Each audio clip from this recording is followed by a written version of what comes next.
Welcome to the Roaring Twenties, the jazz era and the age of the spectator, a decade for living life extravagantly. With sporting events such as Major League Baseball, boxing, and college football, the opportunities for leisure were really broadening. Big names in sports like Babe Ruth, Jack Dempsey, and Red Grange became familiar with every household in America. The increase in wealth and leisure time after World War I created new possibilities for leisure. If people couldn't attend events in person, they could keep up with the action on the radio at home.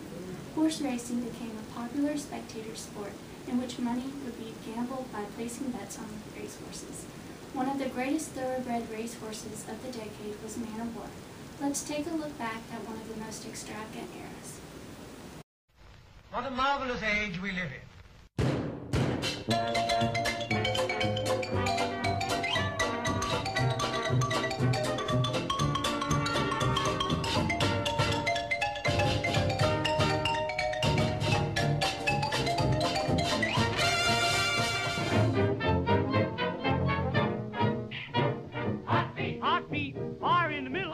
Heartbeat, warm as griddle.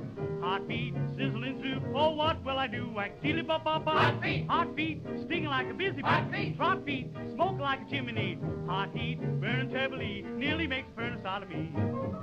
Heartbeat, and on what I mean, hot, hot, hot, hot, hot, hot, hot. White heat, that's the way they have got. Do do do. Hey, how's it going? Good, how about you? You Man of War's jockey? I am. That's how about awesome. yourself? Yeah, I'm the jockey for Big Brown. Oh, Big Brown over there. Yeah, just getting them watered up before the big race. Yeah, About that time. 10 minutes, yeah. Well, good luck today. Yeah, I appreciate Hey boys, it. You too. how's it going? Good, how are you doing? Doing all right? Good. We're just here to check out all the competition before we place our bets. Okay. Yeah, that's Man of War right over there. It is. Heard a lot about him. Yeah. Got a good feeling about this one for this race. He's feeling real good today. Yeah, I think I'm going to place my bet on him. You're a smart bet. Yeah. Due to the increased funds, another important luxury that began to boom in the 1920s was the automobile. Being founded in 1903 by Henry Ford, the Ford Motor Company produced cars known as the Model T and sold them at an affordable price, which made it easier for the general population to purchase.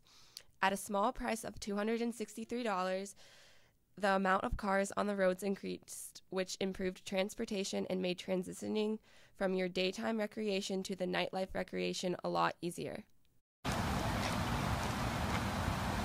Oh, hey there. How's it going? Good. Nice car you got. Thanks. Yeah. It's a Ford. Is it? Yeah, from the Ford Motor Company? Yes, it is. Wow, they've been doing a good job ever since they started up, and it's booming. It's getting everywhere pretty easy. Yeah. You want to come with me to this nightclub? Yeah, I brought my glass, so All right. let's get in. Oh, okay.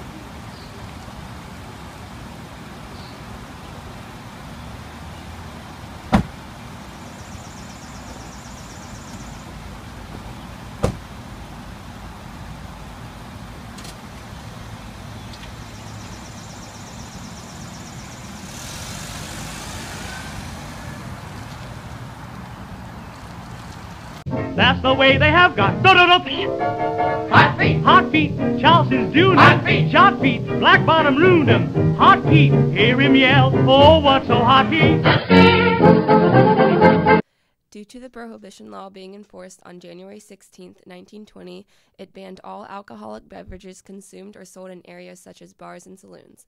Rum running became rampant during the 20s, and criminal gangs developed methods to speed up delivery of contraband liquor. Organized gangs with strong financial backing bribed federal, state, and police officials. The Purple Gang, made up of several young Jewish hoodlums, was the most notorious group.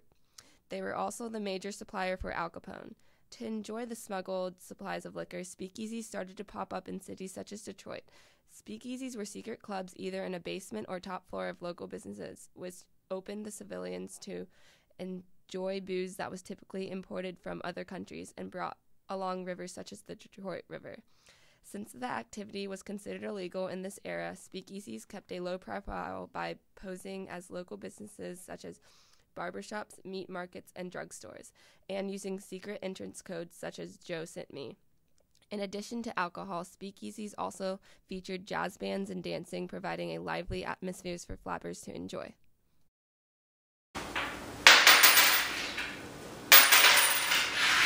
I'm not even going to try either. All right, let's take a break from this chilling game and get us some drinks. What do y'all want? Some of your finest booze. And put some in my flask there. I'm saving that for later. Okay.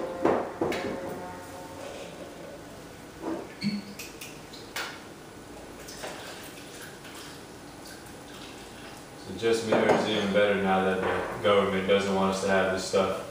Yeah, a lot better to be It's so illegal. good. I know. Who said prohibition doesn't have its benefits? Don't tell anyone where you got this from. Well, hey, did y'all hear about the Newman's party tomorrow night? Yeah.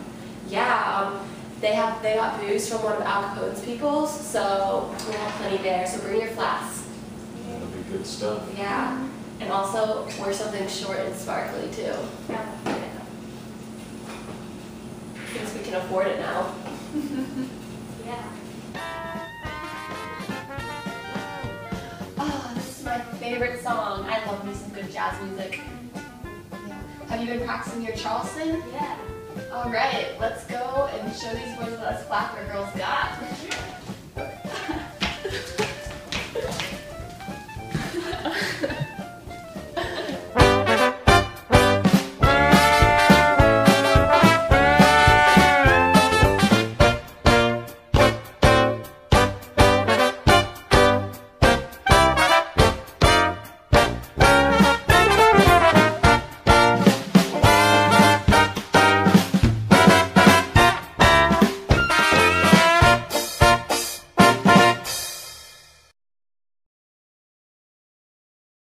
The Great Depression of the 1930s followed the stock market crash of October 29, 1929. American society went from wealthy and extravagant to impoverished and unemployed.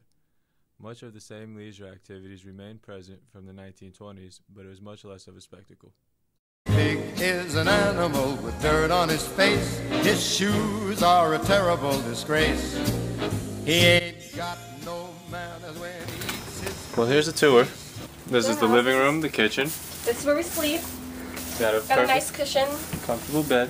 Have it better than most. And as you can see, we got a roof over our head. And Do it doesn't have have any shelter. holes, so we're actually living pretty well compared to most people. Got it made. We've almost finished the fourth wall. You Yeah. see there? A couple more hours Got of some work. scraps together to finish that. Firewood. We're set for a few days. Since living conditions were rough and money was short for the majority of the civilians, they were limited on the options of recreation. So they used resources such as bottles and cans to invent new ways to pass the time. One popular game at the time was kick the can, in which they used an empty can that served as a ball and passed it around to each other. In 1932, President Franklin Delano Roosevelt promised a New Deal to the American people. During the speech, he promised to create jobs for the unemployed citizens. The Civil Works Administration was assigned the task of creating jobs for 4 million people in just 30 days. FDR created the Works Progress Administration, where we saw the first federal allocation of $11 billion to recreation. Many of these newly created jobs centered around recreation and leisure, as men were put to work building new and renovating old facilities.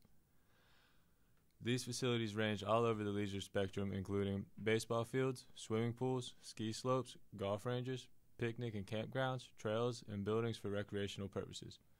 Also in the New Deal, FDR created the Civil Conservation Corps, which focused on developing state parks. The National Youth Administration was also started in order to train children who were not in school for future employment. FDR understood the value of enriching recreation and leisure. He promoted the development of hobbies for the unemployed so that they were not idle for entire days on end. How about that, FDR? All right. It's good to be working again. Putting this all in work. Very Good good. at it now. Good at all. Never made a playground before.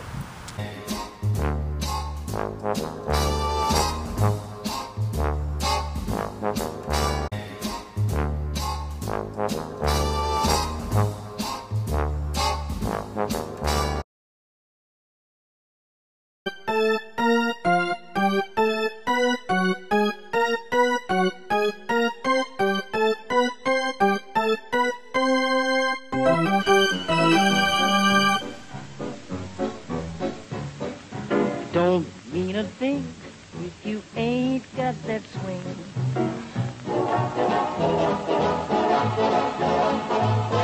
It don't mean a thing, all you gotta do is swing.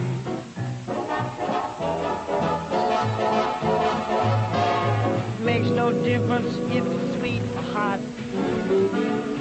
Just give that rhythm every little thing you've got. It don't mean a thing if you ain't got that swing.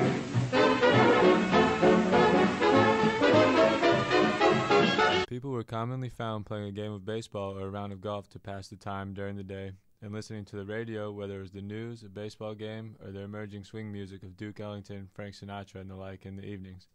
Movies were also an economically practical source of entertainment during a time when some of the best alternatives were simply conversing or playing a card game with your neighbors.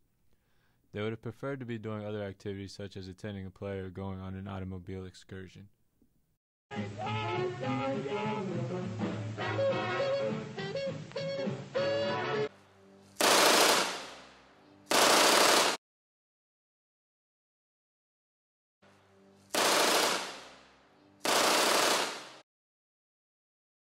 While the men were off fighting in World War II, the women were on the home front, working in factories and even experiencing some leisure of their own.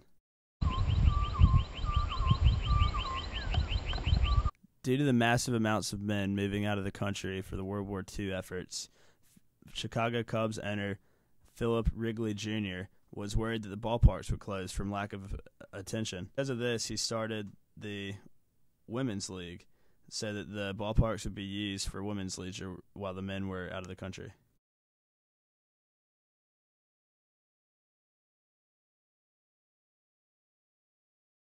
Celebrities had a big part in raising money for the war, and the Special Services divisions would also fly celebrities into enemy territories to sing, dance, and do whatever they could to make the troops feel at home. In time of war as in time of peace, an industry close to the heart and pocketbook of the American public is show business.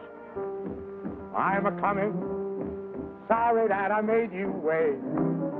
I'm a-coming, hope and trust that I'm not late on. War efforts at home included using films and cartoons to promote the support of our troops, such as buying war bonds. Come on and get 'em, folks. Come on, skip right up and get 'em. Any bonds today? Bonds of freedom, that's what I'm selling. Any bonds today? Scrape up the most you can. Here comes the freedom man, asking you to buy your share of freedom today. Any stamps, any bonds today?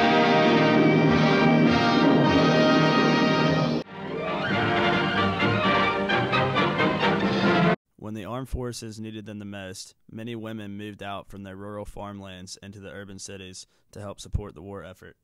Hey, Rosie. Hey, how's it going? Good. You ready for work this morning? Yeah, I'm excited to build some machinery for our boys overseas. Yeah, I'm glad we can support them this way. I know. So, what do you want to do after work? You want to meet at Charlie's Pub? Yeah, Sally's got the kids, so we can meet, say, around 5:30. Yeah, that works for me. All right, see you then. Okay, see ya. Bye. Overall, leisure activities played an important role in all three eras.